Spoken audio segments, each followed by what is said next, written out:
మన ముఖ్యమంత్రి గారు చంద్రబాబు నాయుడు గారు ఆ రోజు చేసిన సూచన మేరకు మేము కూడా ఇంటర్నల్గా వర్క్ చేసుకుని మా డిపార్ట్మెంట్లో ఒక నిర్ణయం తీసుకున్నాం. రాబోయే ఖరీఫ్ మాసానికి మీ అందరికీ మాటిస్తున్న ప్రభుత్వం తరఫున 48 గంటల్లోనే మీ ఖాతాల్లో డబ్బులు పడిపోతాయి.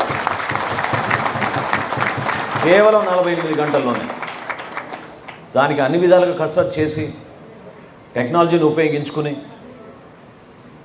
ఎటువంటి ఖర్చు అయినా సరే దానికి మేము భరించే విధంగా మేము సిద్ధమై రైతుకు మాత్రం నష్టం కలిగించకుండా మేము నిలబడతాం. అదేవిధంగా సోదరులు ఇప్పుడే చెప్పారు, కనీసం గోతాల విషయంలో, ట్రాన్స్పోర్టేషన్ విషయంలో ఏ విధంగా కూడా గత ప్రభుత్వం ఆదుకోలేదు. పరికరాల విషయం కూడా నాకు చాలామంది ఆ దృష్టికి తీసుకొచ్చినప్పుడు, గతంలో అంతకుముందు నేను ప్రభుత్వంలో ఉన్నప్పుడు ఎంతోమంది రైతులకి తైవాన్ స్ప్రేయర్లు కానివ్వండి, డ్రిప్ ఇరిగేషన్ పైపులు కానివ్వండి, ఆయిల్ ఇంజన్లు కానివ్వండి,